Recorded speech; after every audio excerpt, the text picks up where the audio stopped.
தேவனின் அருமையான சந்தர்ப்பத்தை அடியனுக்கு கொடுத்தபடினால தேவனை நன்றியுடன் ஸ்தோத்தரிக்கிறேன். அருமையான தேவஜனமே, தேவனுடைய ஊழியக்காரர்களே, இன்றைக்கு தேவன் எனக்கு கொடுத்த வார்த்தைகளை தான் உங்களுக்கு அறிவிக்க போகிறேன்.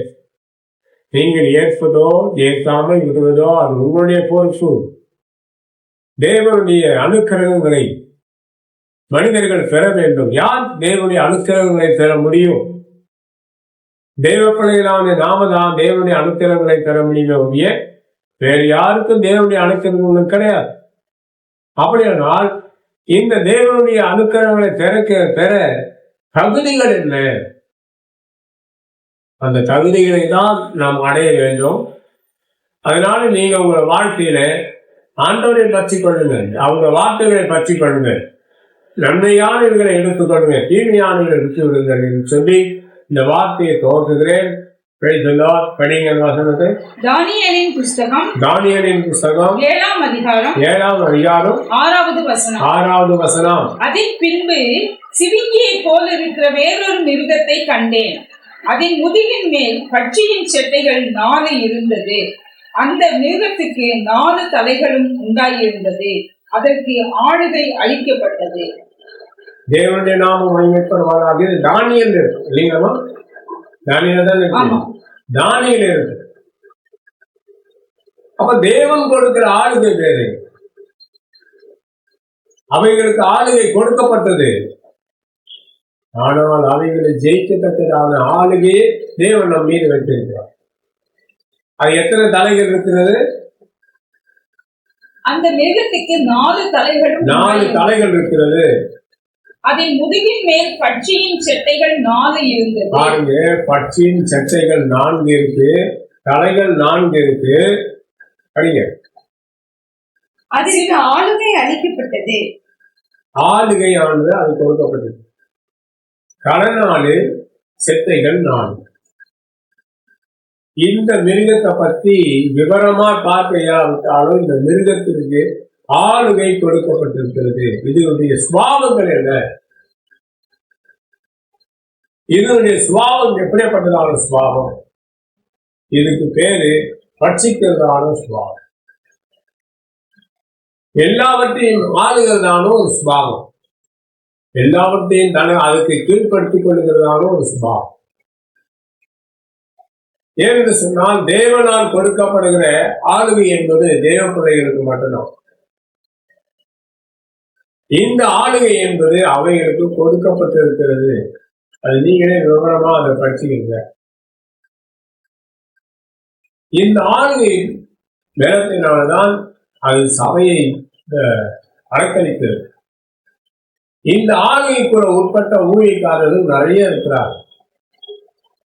தேவனுடைய ஆளுகையில இருக்கிறவர்கள், அவர்களுக்குள்ள இருக்கிற தெய்வீக சுபாவங்கள் வேறு, இந்த ஆளுகைக்குள்ள இருக்கிறவர்களுக்குள்ள இருக்கிற சுபாவங்கள் வேறு.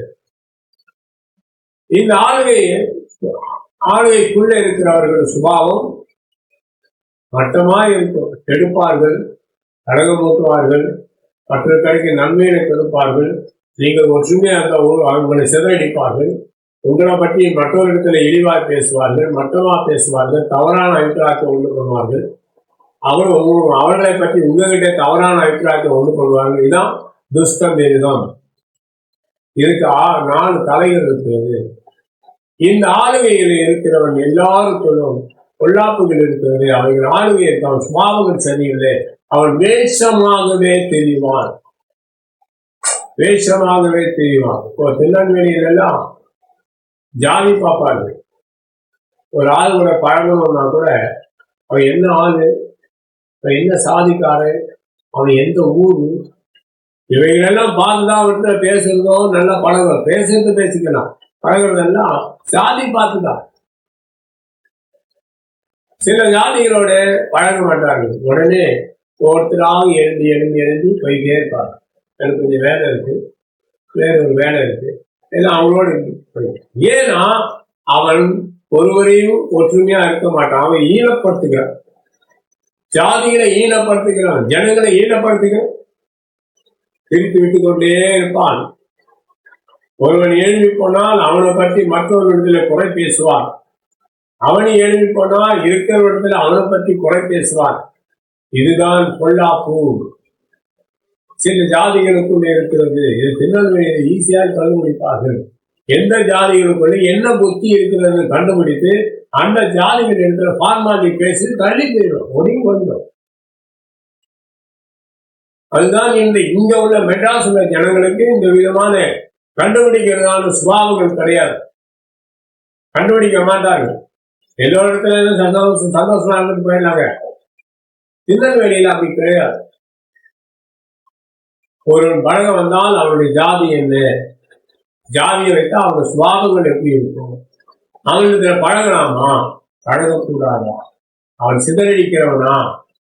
சில ஜாதிகளுக்குள்ள சிதறடிக்கிற புத்தி இருக்கும். வேலை பார்த்தா பக்தி வேஷம் உள்ளே ஓனாய் ஆட்டுத்தோலை போத்ததான ஓனாய் ஒப்பான சுபாவங்கள் அவர்களுக்குள்ளே இருக்கும். இப்படிப்பட்டவர்கள் எல்லாம் விட்டு விலக வேண்டும். பிறனுக்குள்ள யாரும் நீ இச்சிப்பார். தேவனுடைய பிரமாணம் அவனுக்குள்ள இருக்கார். பிரித்து கொடுத்து கொண்டே இருப்பார்கள். ஒருவனை ஒன்றா சேர்க்க மாட்டார்கள், எடுத்து கொண்டே இருப்பார்கள். ஒரு ஜாதி கூட அந்த புத்தி இருக்கும்.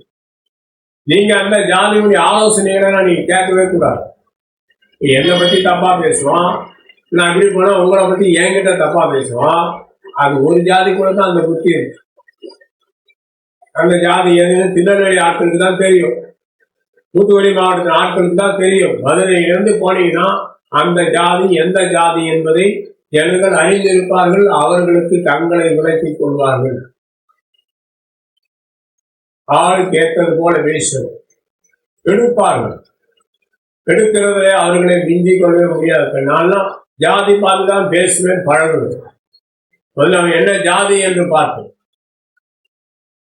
விசேஷமாக ஒரு உதயா ஜாதியை பற்றி சொன்னால் அவர்கள் யாரிடத்திலையும் பழக மாட்டார்கள், யாரையும் சேர்க்கவும் மாட்டார்கள். அப்படி பழகிவிட்டால் அவர்களுக்கு விலகவும் மாட்டார்கள். புரியுதுங்களா?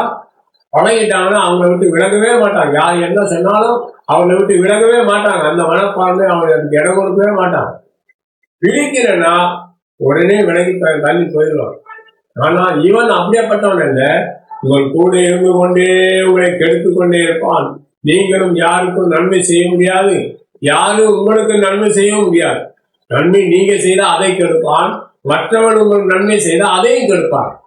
அவ்வளவு கேள்வி உள்ள புத்தி தான் ஒரு ஜாதிக்குள்ள மிகுதியா இருக்கிறது. புரியுதுங்களா? ஒரு ஜாதி அல்வா எடுத்து, ஆனா அந்த ஜாதி பழகிட்டோம்னா நல்லா பழகிடுவாங்க. ஆனா இந்த ஜாதி மட்டமான ஜாதி இருக்கிற தமிழ் குடிகளிலே இது கீழ்த்தரமான ஜாதி. அப்ப இப்படியாப்பட்டவங்களை விட்டு விலகி போ. இது 4 தலைகள் இருக்குது, 4 சட்டைகள் இருக்கிறது. இது இழிவுபடுத்துகிற ஜாதி, ஜாதிகளை ஈனப்படுத்துகிற ஜாதி, ஜாதிகளை கெடுக்கிற ஜாதி. இப்படிப்பட்ட ஆளுமையில் இருக்கிற ஒரு ஜாதி தமிழ் குடிகளில் இருக்கிறது. அவனை விலக்கி வைத்தார்கள். அந்த காலங்களிலே அவனை சேர்க்க மாட்டார்கள், விலக்கி வைத்தார்கள். வெள்ளையர்கள் போன பிறகு ஆரியர்கள் உதவினாலே உள்ள வந்தார். புரியுதுங்களா? ஒரு பிராமணன் இவர்களை கண்டால் விளக்குவாங்க.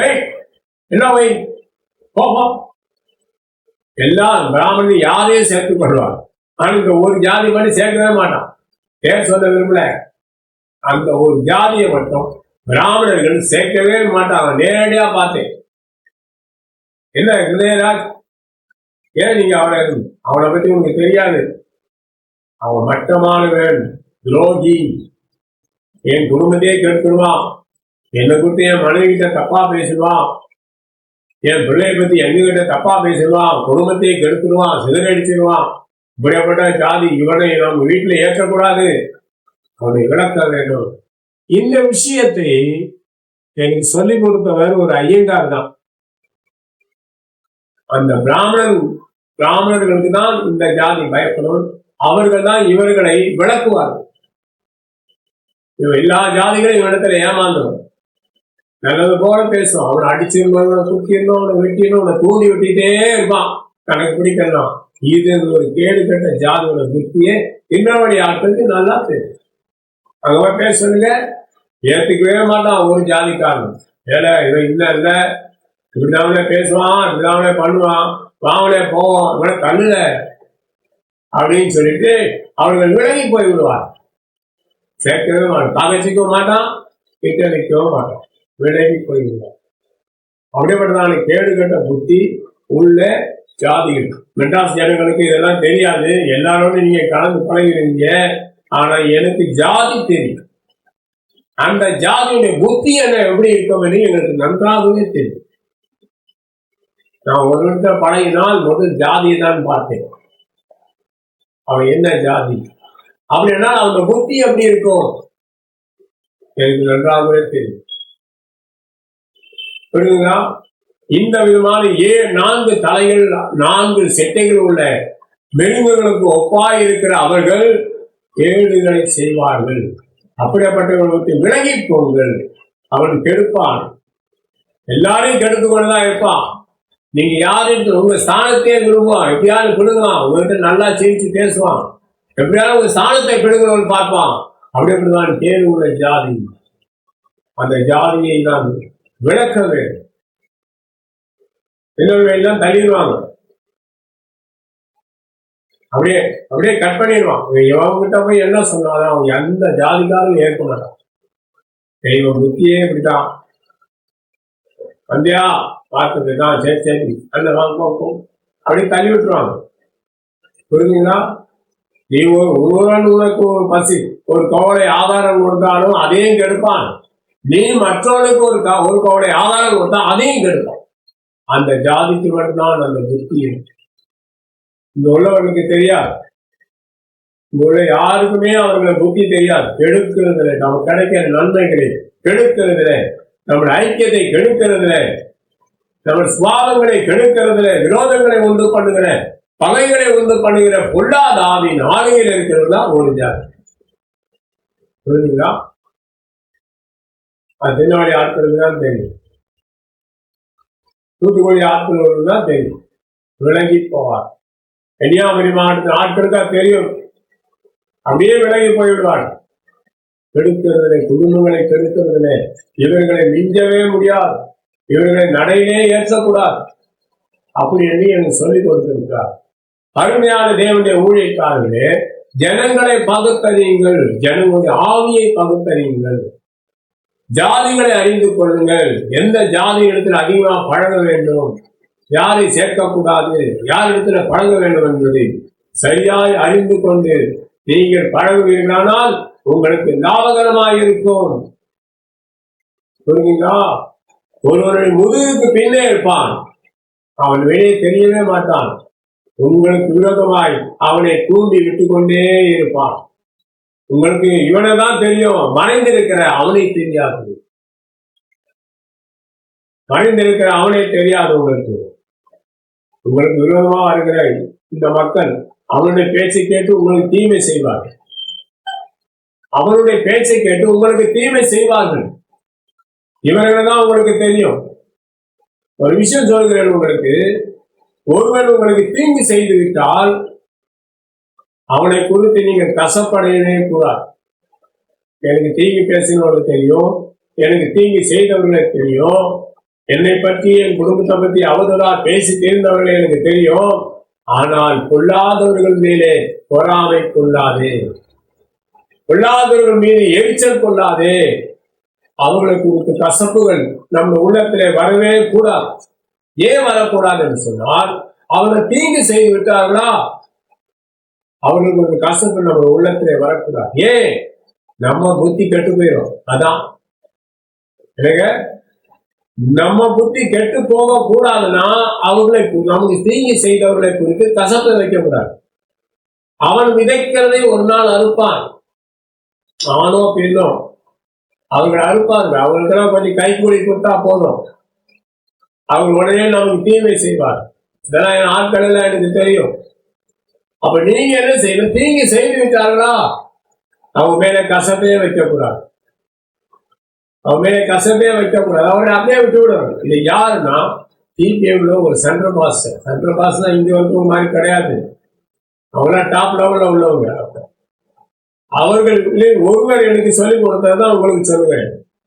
ஒரு தீமை பேசிட்டான்னா அவங்களுக்கு விரோதமா உனக்கு தீங்கு செய்துட்டானா அவனை குறித்து கசப்பு உன் உள்ளத்திலே வரவே கூடாது. ஏனென்றால் உன் புத்தி கெட்டு போகவே. அதை அப்படியே விடுங்க, அப்படியே விட்டுரு, தைரியமா இரு. அவனை குறித்து கசப்பு ஒன்று வைக்கவே வைக்காத, அப்படி தூரப்பட்டு ஆண்டவனை பார் அப்படி என்று சீக்கிரம் சாப்பிடுற ஒரு சந்திர பாசை சொல்லிக் கொடுத்தது. அதனால்தான் யார் எனக்கு விரோதமாய் தீங்கு பேசினாலும், யார் எனக்கு விரோதமாய் தீங்குகளை செய்தாலும் எனக்கு தெரியும். அவங்க மேல கசப்பு வைக்கவே மாட்டேன். எனக்கு விரோதமா மாந்திரிகம் பண்ண ஆள் எனக்கு தெரியும்.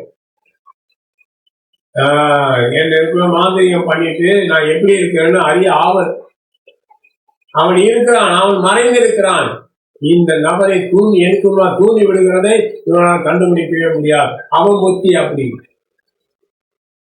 புரியுதுங்களா? அதனால்தான் நீங்கள் உங்களுக்கு தீங்கு செய்து விட்டார்களா, அவன் மேல நீங்க எரிச்சல் அடையக்கூடாது, அப்படியே விட்டுருங்க. ஆனால் அவனுடைய தீங்கு அவனை தூண்டியும் கைக்கூலி தான். 10 ரூபா கொடுத்தா அவன் கொடுத்துருவா பேசினோம். ஒரு 100 ரூபா வச்சுக்கோங்க, அவனுக்கு போய் சூனியம் வைங்கன்னா 100 ரூபாய் கைக்குள்ள வாங்கி போட்டு காசு வாங்கி கைக்குள்ள சூனியம் இருக்கும். அது ஒரு ஆள் செஞ்சிருக்கு, எனக்கு ஒன்றும் தெரியாதுன்னு நினைக்குது. அதுக்கு வரும் ஏற்கனவே அது சாபத்தில் இருக்கு, அது வேணும் சாபத்தை கூட்டிக்கும். அதனால தேவனுடைய கிருபை, அந்த ஒரே நபர் தான் எனக்கும் மாந்திரிகம் பண்ணியிருக்கு. இங்க உள்ள ஒரு சேகர்னு ஒரு அண்ணா இருக்காரு, அவருக்கும் மாந்திரிகம் பண்ணியிருக்கு. அவர் பாவம் பாருங்க நடக்க முடியாத கஷ்டப்படுறாரு. அந்த ஒரே நபர் செய்த மாந்திரிகத்தினால்தான் நானும் பாதிக்கப்பட்டிருக்கேன், அந்த மனுஷனும் பாதிக்கப்பட்டிருக்கு. இது வெளியே தெரியாது இல்லையா? இது ஒரு சாப புத்தி. இப்படியாப்பட்டவர்களுக்கு நீங்க எச்சரிக்கையாகுங்கள், அந்த எரிச்சி கொள்ள வேண்டாம். அவர்கள் செய்த தீவினைகள் அவர்களுக்கு விரோதமாய் வரும், கெடுப்பார்கள். இப்ப எனக்கு தெரிஞ்ச ஒரு ஆள், அப்பதான் 1 மாசம் தான் பழகிருக்கிறேன். அந்த ஆள் வெளியூருக்கு போறார், வெளிநாட்டுக்கு போறார். அவருடைய மனைவி என்ன மிஸ்யூஸ் பண்ண பார்க்குது செக்ஸுக்காக. இது அறிந்த உடனே அந்த இடத்தை விட்டு நான் ஓடி போயிட்டேன், விலகிவிட்டேன். இப்படி சில புத்திகள் இருக்கும். இப்படியாப்பட்டவர்கள் இருப்பார்கள் பெண்கள். புருஷன் நம்மளை மிஸ்யூஸ் பண்ண பார்ப்பாங்க. அந்த ஜாதிக்கு தான் அந்த புத்தி இருக்கும். அவன் வேசியா இருந்தாலும் வெளியே தெரியாது, வேசி வேலை செய்யறது வெளியே தெரியவே தெரியாது. அப்படியாப்பட்டவருடைய பெண்களை விட்டு நாம் விலகதான் வேண்டும். நமக்கு அப்போ நமக்கு தீங்கு செய்தவர்கள் மேலே நாம் எரிச்சல் கொள்ளவே கூடாது. அப்படியே விட்டு செஞ்சீங்களா, உங்ககிட்ட இருக்கிறத தான் நீங்க செய்தீங்க. உங்ககிட்ட இருக்கிற கெட்ட கிரிகளை தான் நீங்க வெளிப்படுத்திருக்கிறீங்க.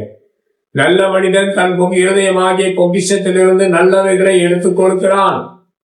கெட்ட மனிதன் தன் இருதயமாகிய பொக்கிஷத்திலிருந்து கெட்டவர்களை எடுத்துக் கொடுக்கிறான். வெளியே பார்த்தா நல்ல தேவ மனுஷனை போல இருப்பான், அவன் மூட்டி கேடா இருக்கும். சும்மா அப்படி சீனி விட்டுட்டா போதும், எல்லா இடத்துல போய் நம்ம பேரை கிடப்பான். அஞ்ஞானங்களே, தேவனுடைய வல்லமை தெரியுது. நம்முடைய குணாதிசயங்களை நாம் காத்துக்கொள்ள வேண்டும். நம்முடைய குணாதிசயங்களை நாம் காத்துக்கொள்ள வேண்டும். தேவன் தான் நமக்கு சகாயர். ஆண்டவர் நம் ஆத்துமாவை ஆதரிக்கிறவர்களோடு தான் இருக்கிறார ஒழிய நம் ஆத்துமாவை இருக்கிறவர்களோட, நமக்கு ஆத்துமா விரோதமா தீங்கி செய்கிறவர்களோட தேவன் இருக்கவே மாட்டான். கிறிஸ்தவனா இருந்தாலும் சரி, கிறிஸ்தவ போதகனா இருந்தாலும் என்ன படிக்கணும், ஏதாவது தீங்கி செய்யணும், இப்படியே இருக்கிறான். அவன் இருக்கிற சாபத்திலே அவன் சாபத்தில் இருக்கிறான் என்று அவனுக்கு தெரியறதில்லை. அவனுக்கு தெரியறதே இல்லைங்க. இந்த விதமான சாபங்கள் ஒரு மனிதனுக்குள்ள இருக்கிறது என்று நான் அறிந்தவுடனே அவன் யாரா இருந்தாலும் உடனே விளங்கி வரும். ஏனென்றால் அதே சாப புத்தி நமக்கு நாம் யாருக்கும் தீங்கு செய்து விடக்கூடாது. அதான் நாம் யாருக்கு தீங்கு செய்யக்கூடாது. அப்போ சாப புத்தி உள்ளவரிடத்துல நாம் பழகவே கூடாது. தீங்கு செய்யணும், என்னை அடிக்கணும், இதெல்லாம் பேசுகிற ஆட்கள் எனக்கு தெரியும். தேவன் நமக்கு உதவி செய்வார். அவர்களால் மேற்கொள்ள முடியாத சத்துக்களிடத்திலே அவர்களை கொண்டு போய் தேவன் ஒப்பு கொடுப்பார். அதுக்கு பிறகு அவன் கதை முடியும்.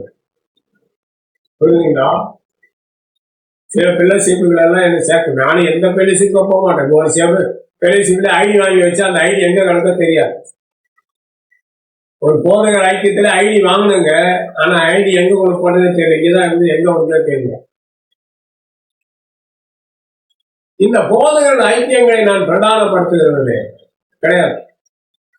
எனக்கு தேவன் தான்.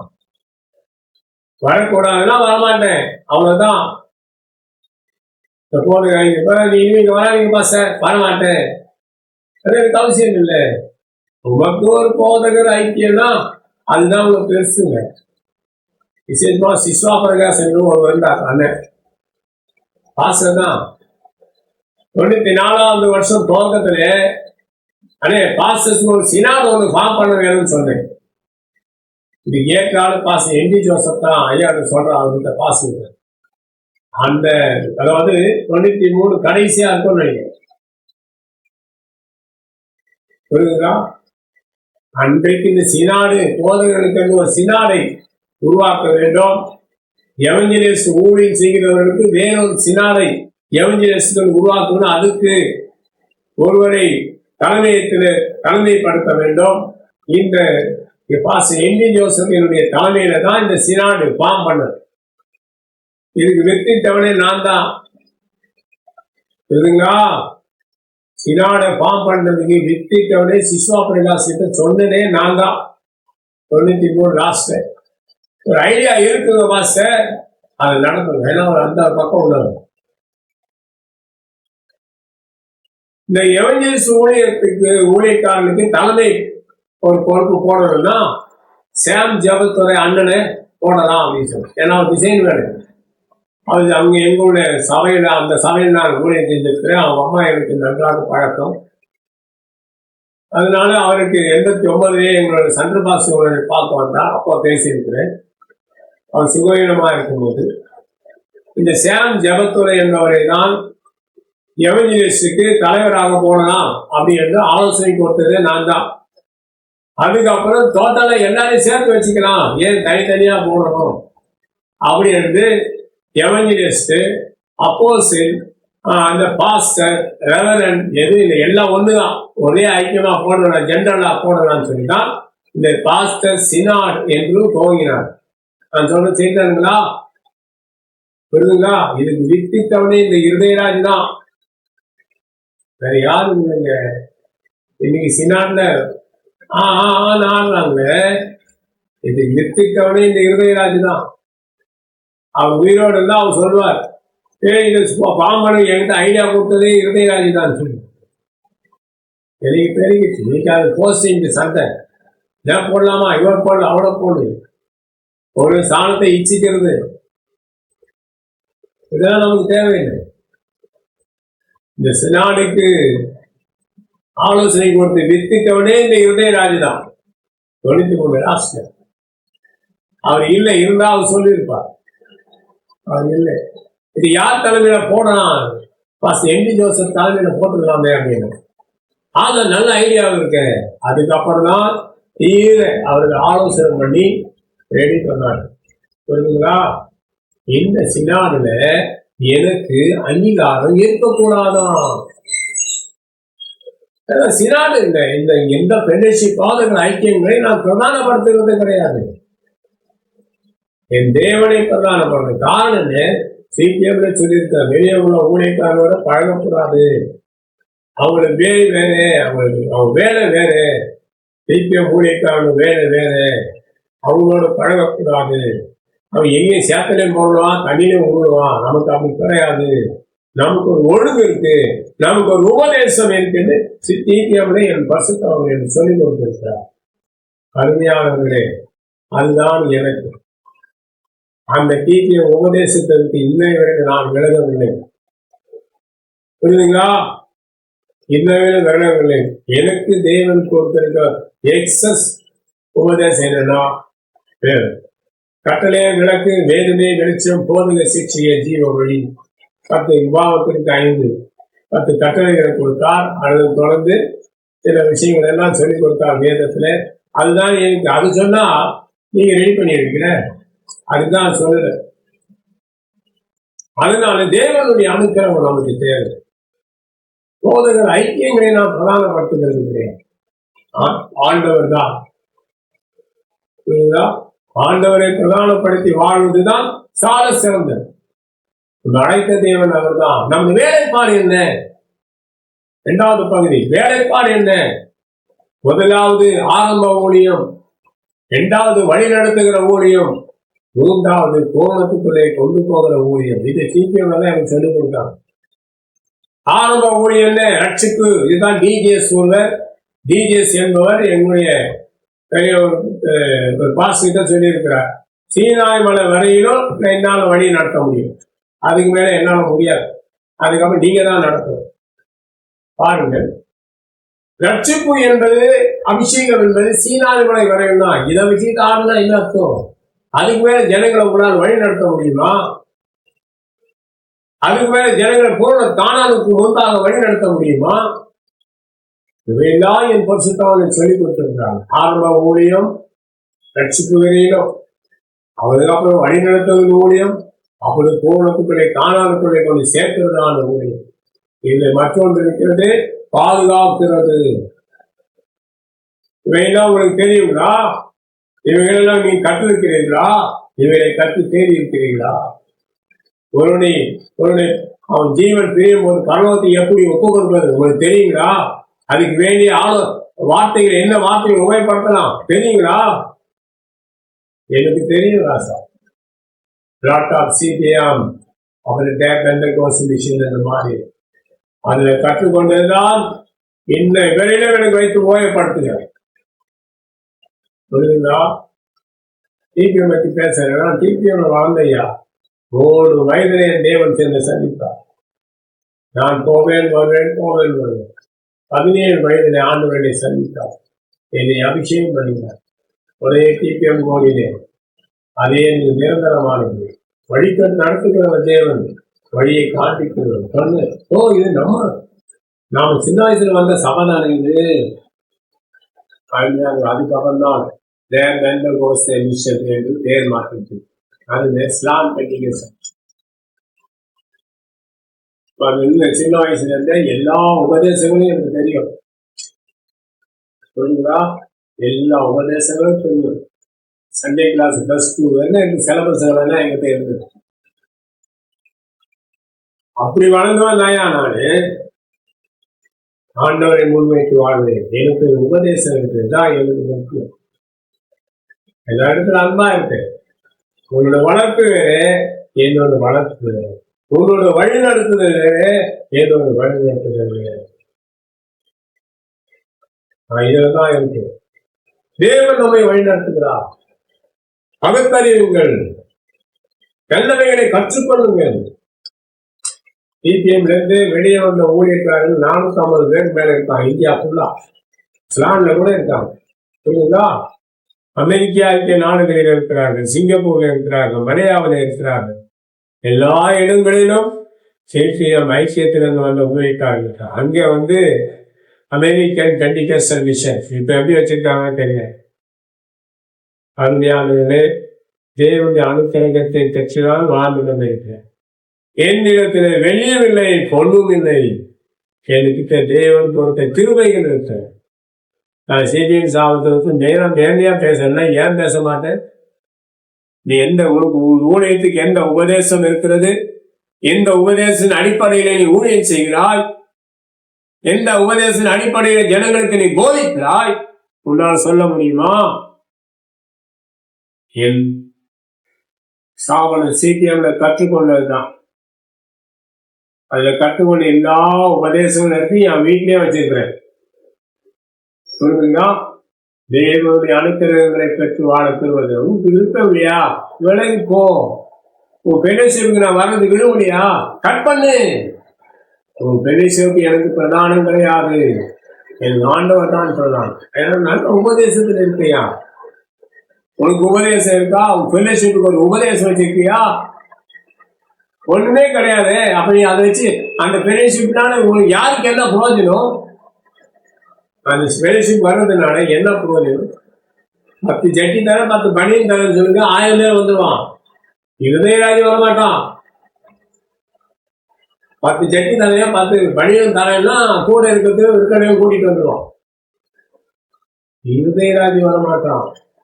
ஏனென்றால் என்னை அமைத்தவர் தேவன். நான் உபதேசத்தின் ஒழுங்கிலே வளர்க்கப்பட்டேன். அந்த உபதேசத்தின் அடிப்படையில தான் இப்பொழுது வாழ்ந்து கொண்டிருக்கிறேன். பேசுங்க, பேசாம போங்க. உங்க ஐக்கியத்தில் என்ன வர வேணாம்னா வரமாட்டேன். அது எனக்கு போதும் இல்லை. பாருங்க, அந்த காலை கொண்டு எங்கே போட்டேன் எங்கேன்னு தெரியல. அது தேடவும் இல்லை. சரி, கச்சா கடைக்கு நான் போட்டேன். எனக்கு ஒரு கார்டு வச்சிருக்கேன். என் மினிஸ்ட்ரி பேரை போட்டு ஒரு கார்டு. எங்க போனாலும் அதுதான் கொடுப்பேன். இந்த பார் அப்பா ஸ்ரீ இருதயா எனக்கு ஒரு ஆர்டினேஷன் இருக்குது. 92-93 பாஸ்டருங்கிற ஆர்டினேஷன் இருக்கு. இது 2006 தான் அப்போஸ்தலங்க தேவனுக்கு கொடுத்த பேருன்னு நான் உபதேசிக்கிறேன். அந்த கார்டு தான் எங்க போனாலும் காட்டுவேன். யாருக்கிட்டே மற்ற இதெல்லாம் காண்பிக்கவே மாட்டேன். வாங்கிட்டு வந்து போட்டதோடு சரி, மற்ற அர்த்தமாக காணுவேன்.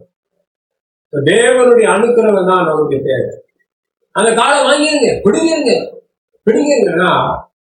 அதை வைத்து வாழ்றவன் நீ, அதை விட்டுட்டு வாழ்றவன் நான். இந்த ஐடிகள் எல்லாம் நம்பி வாழ்றது கிடையாது. ஆண்டவர் அனுக்கிரகம் இருந்தால் போகும். இந்த போதுங்க ஐக்கும் சினாருக்கு முதல் வித்திட்டவனே 93வது வருஷம் லாஸ்ட்ல இருதயராஜ் தான் பாச சிஸ்வப்பா ராசிக்கு சொன்னேன். நீயா சொன்ன எவஞ்சலிஸ்டுகளும் சினாடு ஃபார்ம் பண்ண வேண்டும். அது இவரு அப்படின்னா சேம் ஜபத்துறை அண்ணன் அவர் தாளவில போடலாம்னு சொன்னேன். அதையும் ஆலோசனை கொடுத்து அவர் டிசைன் அவங்க அம்மா நல்லா பழக்கம். அவரோட பேசி இருக்கிறேன், பழகி இருக்கிறேன். தாங்கி நடப்பார். அவங்க அம்மா நாங்களாம் ஒன்றா உட்கார்ந்து ஜெபம் பண்ணி இருக்கிறோம். அந்த அம்மா என்னோட சர்ச்சையினுடைய சென்னை கிளாஸ் ஹெட்மஸ்டா இருந்தாங்க. கேட்டு பாருங்க, அவங்க சொந்தக்காரங்களுக்கு தெரியும். அவங்களுடைய மூத்த பையன் சின்ன பையன். என் ஜிப்பா குச்சி தொங்கி ஜிப்பா கிழிச்சு போட்டான். அவ்வளோ உயரம் தான் இருப்பான். ஒன்று அவங்க பாட்டியோட முந்தானை குச்சி இருப்பான், சிவப்பா இருப்பான். ஏன் ஜிப்பா குச்சி தொங்கி டர்னு கிழிச்சு விட்டான். 2 பக்கம் நாங்கள் கொந்தல் விட்டுருக்கோம் இல்லையா, குடிச்சு இழுத்தான், அப்படியே கிழிஞ்சு. அந்த பையனுக்கு எப்படியே இப்போ ஒரு 32-35 வயசுக்கு இருக்கலாம். அருமையானவர்களே, அந்த அண்ணனை தான் சேம் ஜோபத்தர் அண்ணன் தான் எவஞ்சலிஸ்டுக்கு தலைமையா போடணும். பாஸ்டர்ஸுக்கெல்லாம் எங்கி ஜோசப் ஐயாவை தலைமையா போடலான்னு சிஸ்டர் ஆலோசனை கொடுத்ததே நான் தான். இப்ப யாரும் இருக்காங்க, என் பேர் அப்ப ரெக்கார்டு இல்லை. இன்னும் அந்த ரெக்கார்டு எடுத்து பார்த்துங்க. அருமையான சிஸ்வா பிரகாசன் உயிரோடு இல்லை. அவர் என்ன அவர் சொல்லியிருப்பார், அப்போ ஸ்ரீ இருதயராஜன் ஐயா, எனக்கு பேர் அப்பவே அப்போ ஸ்ரீ இருதயராஜன் தான். நான் பேர் வச்சுக்கிறேங்க, டிபியோட பேர் வச்சாங்க. வெளியூர் ஊழியக்காரர்கள் எல்லாம் அப்போ ஸ்ரீ இருதயராஜன் வருகிறாங்க. அவங்க சொல்லிட்டு போனாங்க. நான் என்ன அப்போ சொல்லுவேன் உறுதிப்படுத்தினார். அதுதான் நான் ஊழியம் செய்கிறேன். உனக்கு வேணா நீ போட்டுக்கோ.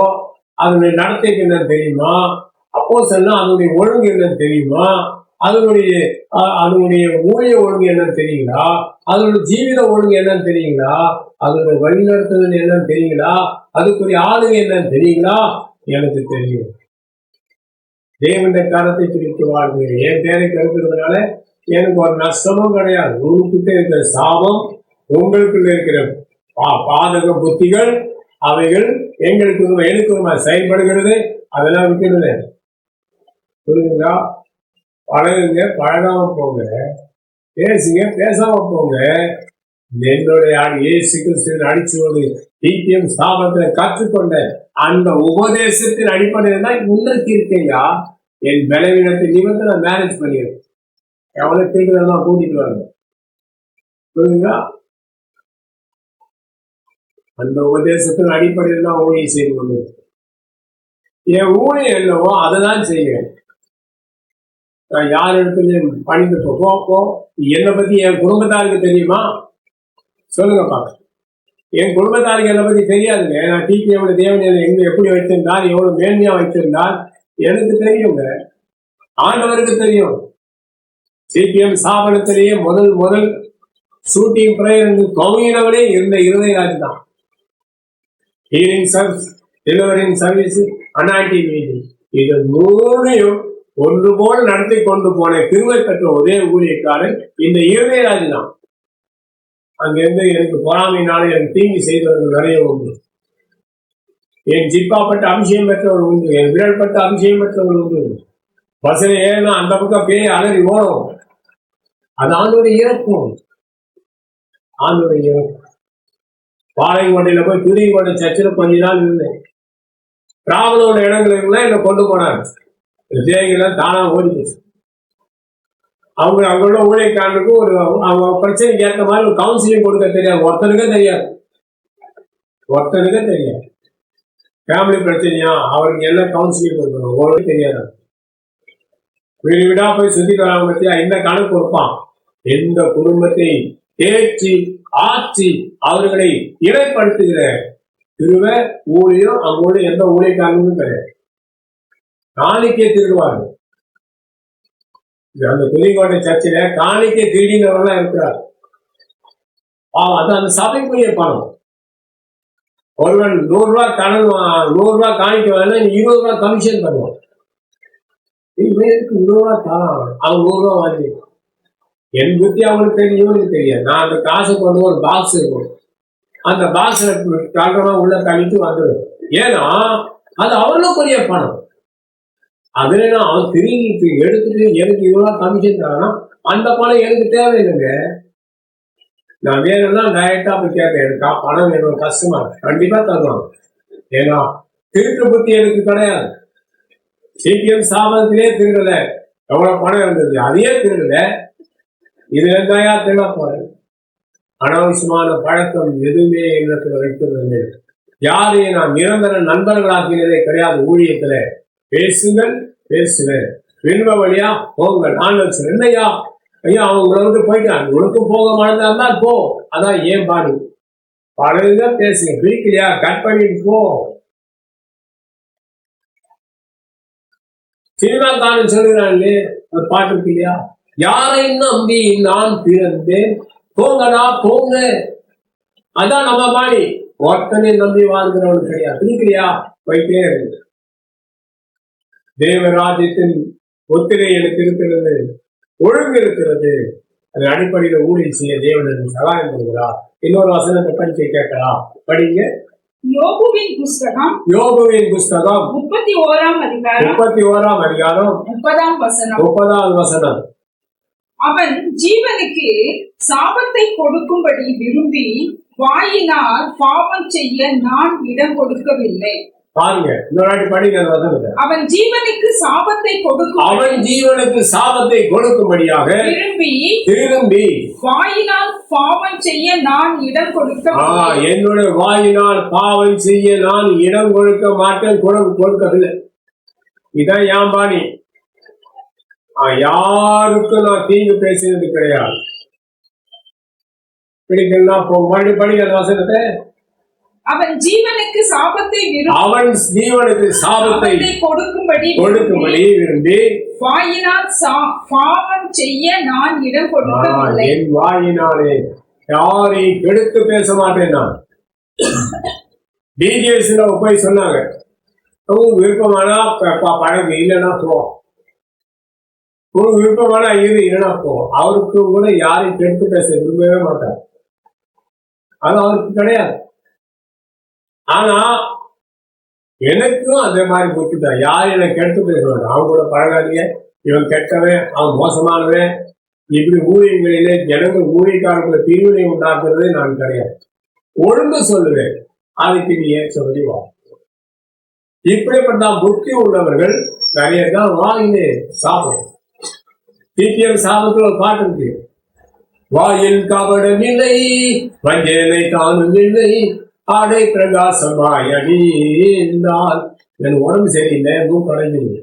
அருமையானவர்களே, வாயிலே கபடம் இருக்கக்கூடாது, வாயிலே சாபம் இருக்கக்கூடாது, யாருக்கும் தீங்கு பேசக்கூடாது. நம்மை நாம் விலக்கி காத்துக் கொள்ள வேண்டும். இதுதான் நமக்கு தேவை. இன்னொரு வசனம் பார்க்கலாம் பாருங்க. ஆதியாகமத்தின் புஸ்தகம் 4ஆம் அதிகாரம் 5ஆம் வசனங்கள் படிங்க. காயினையும் அவன் காணிக்கையையும் அவர் அங்கீகரிக்கவில்லை. தேவன் அங்கீகரிக்கல. அப்பொழுது காயினுக்கு மிகவும் எரிச்சல் வந்தது. அவன் முகநாடி வேறுபட்டு போச்சுங்க. காயின் அவனும் ஆதாமுடைய மகன் தானே. அவன் கொண்டு வந்த காணிக்கைகளை ஆண்டவர் அங்கீகரிக்கிறார். அதனால அவனுக்கு எரிச்சல் உண்டாக்கிட்டு முகம் நாடி வேறுபட்டு போனது. இன்னைக்கு நிறைய ஊழியக்காரன முகம் வேறுபட்டு கிடைக்கிறது. எரிச்சல் அடைக்கிறான். எனக்கு விரோதமா எரிச்சல், என் கூலி வந்தான், எனக்கு விரோதமா ஆட்டம் தோண்டிட்டு உங்களுக்குள்ளே சாபம் இருக்கிறது, தேவ கோபம் இருக்குது. நீ காயினா இருக்கிறாய். காயினை காணிக்க தேவன் அங்கீகரிக்கிற, உன் ஊழியத்தை தேவன் அங்கீகரிக்க மாட்டான். நீ தாண்டா கத்தணும். ஆவேனுடைய காணிக்கை அங்கீகரிக்க தேவன் காயினுடைய காணிக்கை அங்கீகரிக்க கூடாது. அது அப்படி இல்லை. தேவ நீதி என்பது ஆவேனை விட சிறந்த காணிக்கையை கொடுக்கலாம் என்று விரும்பினதுதான் பாவம். அவளும் கொடுக்கட்டும், நானும் ஒன்றை கொடுக்கிறேன். நான் ஈண்டது இதுதான் ஐயா. அவள் நான் விதி வைத்தான், நான் விதி தேர்வு வைத்திருக்கிறேன். இதை அங்கீகரிக்க வேண்டும். நானும் பார்த்தால் அவனே தேவன் ஆசிரியத்திருப்பார். அவன் முகநாடி வேறுபட்டிருக்காது, அவன் எரிச்சல் வராது. இன்னைக்கு எவ்வளவு ஊழியக்காரன் எரிச்சல் வருது பார்த்தீங்கன்னா, அவன் ஊழியக்காரன் கண்டா எரிச்சல். அவன் பேரை கெடுக்கிறது, அவன் தீங்கு செய்கிறது, அவன் கிடைக்கிற நன்மைகளை கெடுக்கிறது. அவனை சேர்த்தாதீங்க. நானே கழுவுற மீன் நழுவுற மீன். நான் என் ஃப்ரெண்ட்ஷிப்னா தின்னவழி பாணிதான். நானே கழுவுற மீன் நழுவுற மீன். நானே ஒரு வழிபோக்கனா நான் பழகுவேன். எனக்கே அல்வாவா கோதுமை அல்வா எப்படி கிண்ணணும் எனக்கு தெரியும். மைதாமாவு அல்வா கிண்ணணும் எப்படி தெரியும். வாழையிலேயே சாறு எடுத்து அல்வா கிண்ணணும் எப்படி கிண்ணணும் எனக்கு தெரியும். மஸ்கோத் அல்வா எப்படி கிண்ணணும், எந்த பதத்துல எடுக்கணும் எனக்கு தெரியும். இதெல்லாம் கட்டினவன் தான். கட்டவன்டா எனக்கே அல்வா கொடுக்குறியா? கொல்லாதவனே, உன்னுடைய எரிச்சல் புத்தி உன்னை பணோத்து போக விடாது. என்ன ஊழியம் செய்ய ரட்சிப்பு வரையில ஓடுவேன். அதுக்கு மேல உன்னால் ஒருவனே நடத்த முடியாது. யோகியதை வெளியில பழைய போட்டு வாங்கணும் வந்துட்டான். அவன் சத்தம் போறது இதுல ரெக்கார்ட் ஆகக்கூடாதுன்னா தற்பவி. இந்த மாதிரி இத்து போனதெல்லாம் வாங்குறதுக்கும் ஒருத்தன் இருப்பான். இத்து போனவன் ஊழியக்காரர்களே இத்து போனதும் சில இருப்பாங்க. சுபாவிலே செய்திருத்தார். கெடுத்து பேசி தீங்கு செய்து பிரிச்சு விட்டுட்டே இருப்பான். அது ஒரு நபர் சில வித்தி இந்த ஜாதியில யாரை தொட்டாலும் அப்படிதான் இருப்பான். திருநெல்வேலியே சேர்க்க மாட்டாங்க. ஒருத்தர் வீட்டு வாசல சேர்க்க மாட்டாங்க. திருநெல்வேலி இந்த பாளையங்கோட்டையில மகாராஜ நகர் இருக்கு. அந்த சபையார்ல ஒரு 20 ஆண்கள் சேர்ந்து வீடு விடா டாக்ஸ் கொட்டிட்டு வராங்க. அதுல 2 பேர் இந்த ஜாதியில அவங்களோட சேர்ந்து ஊழியம் இல்லை. உணர்த்திட்டே போனான்.